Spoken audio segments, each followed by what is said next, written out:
Yes, it's true. A woman still in her pyjamas makes a dory, but I got so many things to do today. I wanted to get a head start while the house was quiet because I'm teaching a Christmas dory class to my friends at Flower Club this week, and lots of the ladies there have never made a dory before, or they've never been to a class where they've been taught how to make a dory. So I need to make one. I do a prep as a sample, so I'm going to work through how to make a Christmas dory using a wreath which I bought online. Now if you're interested in sourcing a similar one for your Christmas door wreath, I will leave a link to that in the description underneath the video. You'll also need some pine. So I bought this pine from our local wholesaler. So the price I bought it for won't be the price that you will need to buy yours for from your florist.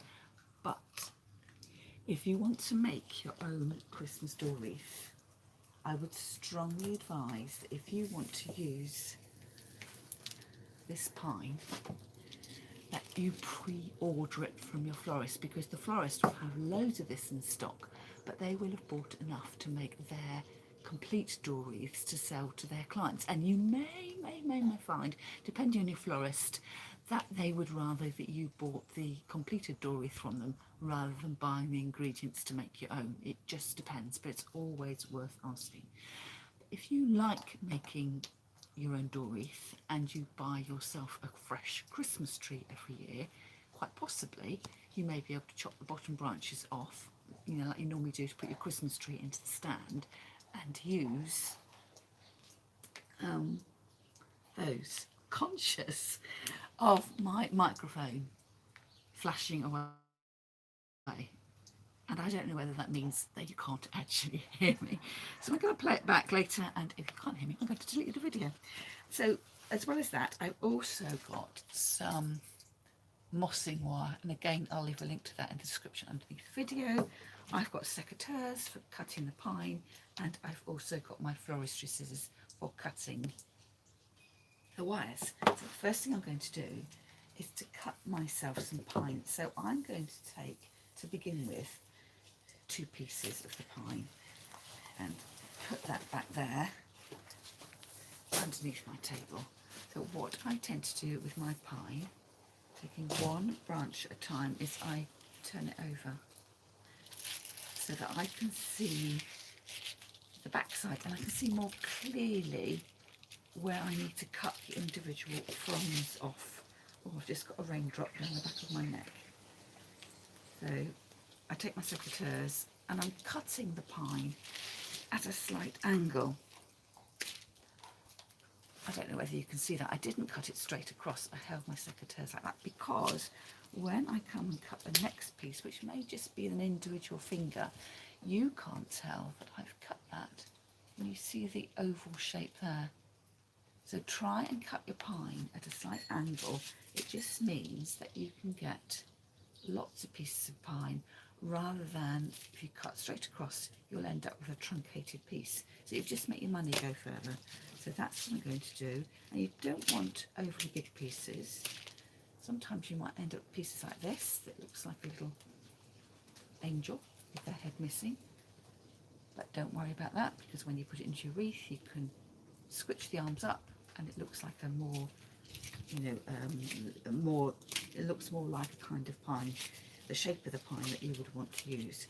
So I would also say just work with one piece of pine at a time,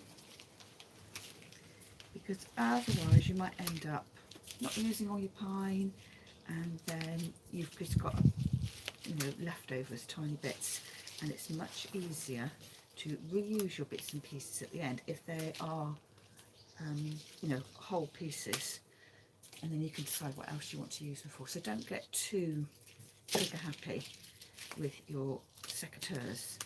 Start with one branch, and then from there work out what you need. It smells absolutely glorious, this pine. getting the Christmas scent. I've got my candle going. It's a dark November morning, trying to create a bit of a hugely feel. And after I've done this, I'm going to go out, walk into town to meet a friend, because we're both going swimming in the not very well heated outdoor pool, which is one of our favourite activities to do at the weekend. So when I'm left, I've finished, I'm just left with a piece of pine that looks like that. So I can chop that up and put that in the woody pile of our compost heap. So I'm just going to put it down over there.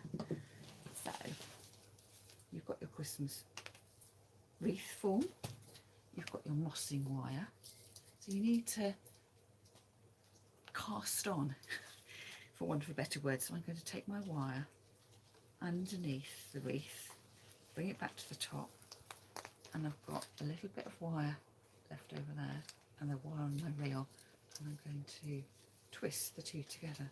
So it just means that my wire is fixed to my wreath. I am then not going to cut the rest of the wire. I'm going to put all my pine on and only cut it off when I've finished. So I'm making a simple pine wreath. Oh, I think that's a bit too big there. If you wanted to add in additional greenery as you go and make it more personal to you, that's what you can do. So everybody wants the perfect bit of pine, nice and bushy. That's great. We can put that on. So I'm going to put that on the front of the wreath, and then take my wire and go over the cut stem a few times. So one piece on. So the next little bundle, sometimes you're not so lucky, you might just have a single piece. So I might look through my pile and get a couple of single pieces, hold them in my hand so they look like a nice branch bit. And this time I'm going to put that one all flat. I'm going to bring this to the outer edge. I'm going to overlap those cut edges a little bit. So hold it with my other hand, and my working hand go round again a couple of times. It just needs to be secure, and you do need to be pulling your wire firm, but don't pull it against your fingers, because you end up cutting into the side of your fingers, like that. Now you've also got an inside to your wreath, so it may be that when you've got the super short pieces, you might want to just put those going on the inside edge, and it just means you've got coverage on each of the sides of the wreath. So the wreath has got a top edge, an outer edge, and an inner edge. But when you come to put the greenery on the inner edge, I personally prefer a nice big hole in my wreath. So I use the smaller pieces inside just to disguise the moss. But if you want to go more exuberant, that's what you do. You are the designer. Pick up. What I'm trying to do is just pick up the first piece of pine I see. Otherwise you can spend ages trying to put together a good piece. So here's my piece that look like the angel wings. I can either pinch them together and put it on the wreath, but if you put pieces on individually, it's going to take quite a while. So I've got a finger piece left over something else, another piece, and I can put them together, and that makes a sort of more traditional shaped piece of pine. So I'm going to go on the top again.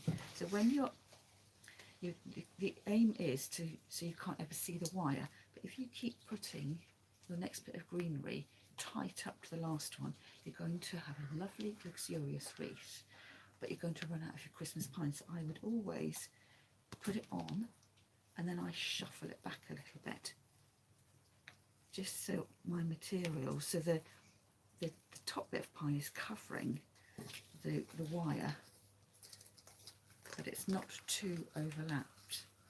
Does that make sense? So the first piece went on there, and the second piece is on there. And what you're doing, you're always working from the cut end piece, so you shouldn't be trying to get bits underneath here. You're going in the same direction all the time.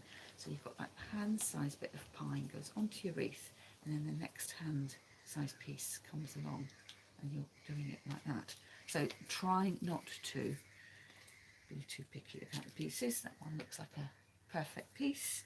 So this time I'm going to take that to the outer edge, across to the side facing me. A couple of wrap rounds to make it secure. You might just look for a shorter piece to add in on that inside edge.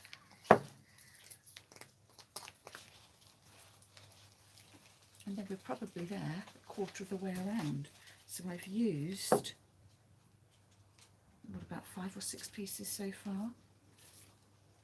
So I've got the angel and the standy up piece. I put them together, lay them on the top, shuffle it round a bit so I'm not being too generous with my materials. Well, it looks lovely, but you'll just end up, if you are working with a fixed amount of supplies, if you make it too big, as I say, it will look gorgeous. It'll be heavy, gorgeous, and you'll run out of materials. It doesn't matter if you can just pop into your garden and cut some more, but if you've gone to the expense of shopping at your florist for materials, you'll be kicking yourself.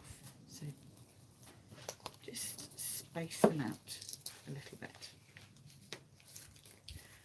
So if you're thinking, I can't see that clearly enough, I do have lots of other videos about how to make a Christmas door wreath.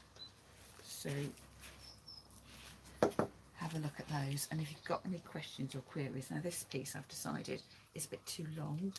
I'm going to cut that, and then I can reattach it to give me some bulk. It was just too straggly compared to everything else. So remembering all the time, you're sort of almost going in, herringbone pattern is the right thing.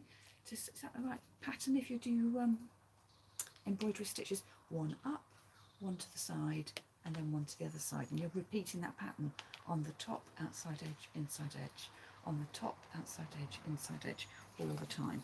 And just making well, my personal preference when it comes to the inside edge is to use a shorter piece, so I keep that round, that hole in the middle. I did once teach a class, or many classes, with a lady who didn't like, and that's a bit unwieldy, the hole in the middle. So when she did her wreath, she always used longer pieces in the middle, because she wanted what you might call a sort of posy or a plate of a wreath, rather than one that looked like a ring. So you saw me there sort of fiddling around with my bit of greenery, because I wanted to make sure it was doing what I wanted to do. I want a consistent look all the way around. I don't suddenly, for this style of wreath, want bits that are going off in all sorts of directions. So I picked that up, perfect shape, stubby. So I'm going to put my perfect piece on first, right on top of the wreath, going round twice, and then my stubby bit on the inside edge, and then going back to the outside edge.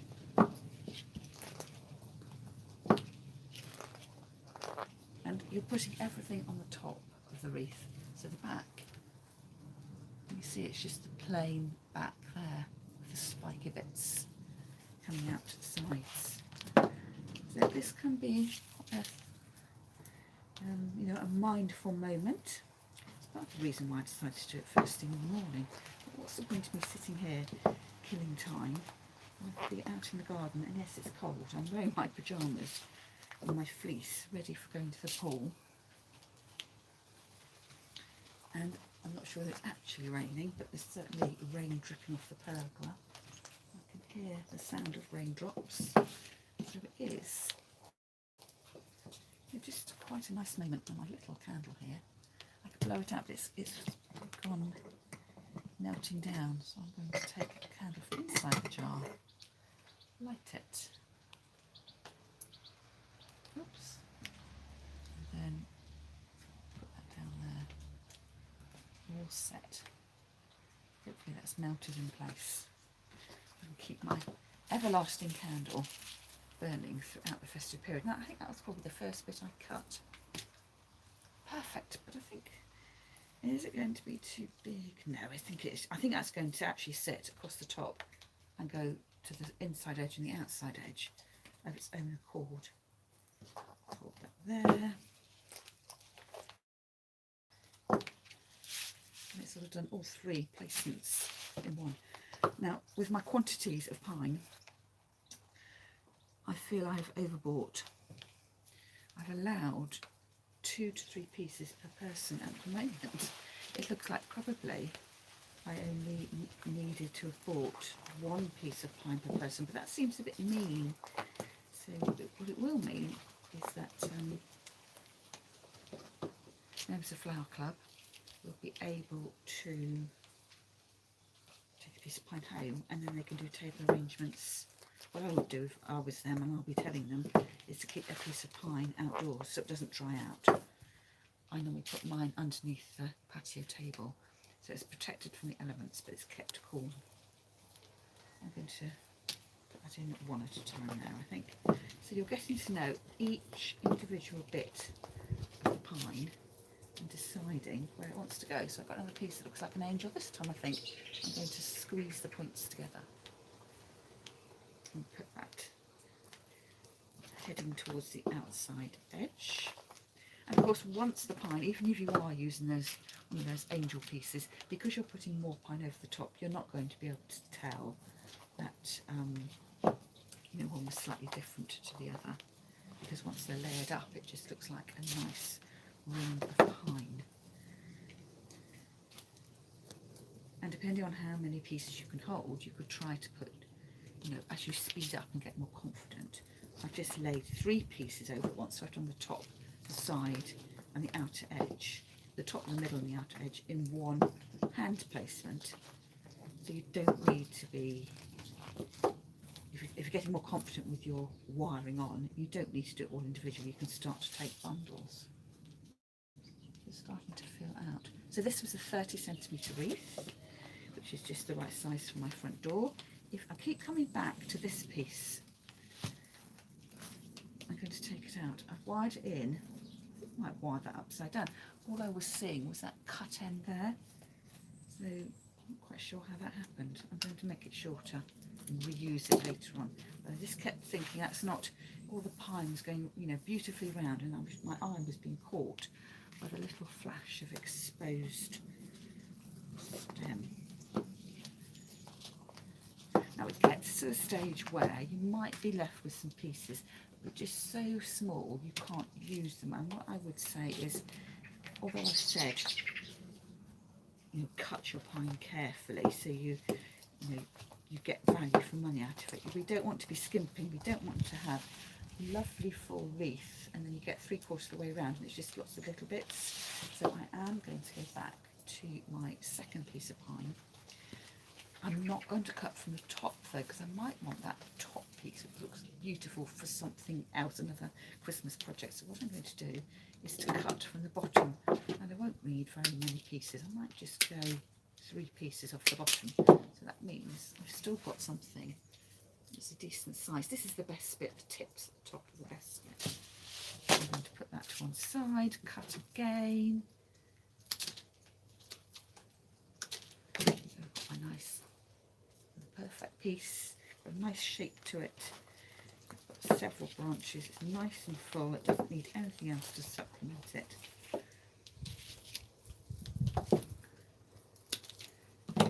And how long does it take to make your agile pine? Well, probably by the time this video is finished, I don't know, 15 minutes possibly. Of course you won't be talking, or perhaps you should be talking. Get a group of friends together and either sit out in your garden or in the kitchen, and you could make your wreaths together. So it looks like I've almost finished, but what you need to remember is you need to be putting greenery underneath the first piece you added on. So you see how you can flip that up, so you need to be working right down inside that other piece. So try and continue at the same pace, the same quantity of material, and as you add in your next bits, you need to make sure you flip that beginning piece up, because you don't want to be tying it down, so you just need to be a little bit more careful with your wire and make sure you're going underneath that first piece of greenery, and then when you've finished, you shouldn't be able to see which was, you know, where the beginning was. It should just look like one continuous piece. Now again, you might think I finished, but I haven't. It's still looking, well, I can still see, if I bend that back, I've got exposed moss there, so I need to cut a few pieces. So I cut them off this side last time.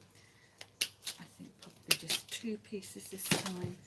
So note to self that I needed 1.5 pieces of pine per wreath. Now the pine is sold by weight when you buy it from a wholesaler. So you might get in your bundle some skinny pieces and some big pieces. So it's all, you know, you're hedging your bets the whole time. So I'm going on the outside edge there, underneath. I think I need one little bit on the inside edge and a nice bushy bit on the outside edge, and I think very possibly that might be me done. So underneath and round, put it tight underneath and round. What do you think? So before you down tools, you know, have a good look at it. Does it look even? Do you need to add anything else in? Are the sides covered the way you want it to be covered? I think that looks okay. So what I will do then is reel out some of my wire, because you need to cast off. So I would then take my bit of wire and sew it through the back of the wreath in order that it doesn't unravel. So this moss will have been added on in the same sort of way with the mossing wire. So you will have some sort of lattice work of the wire to attach onto. So I think that probably, I've done that 2 or 3 times. I'm then going to twist the ends together, and any excess wire I'm just going to push back into the mossy frame just so it's secure. So that's what it looks like from the front, and that's what it looks like from the back. So I can see the video is at just over 20 minutes. So I reckon, well, when I used to do lots of prep like this for my own classes, I reckon I could do 6 wreaths in an hour like that, and then you can decorate. So we'll talk about that another time. Right then, it's definitely time for a cup of tea and for me to get changed, ready to get on with the rest.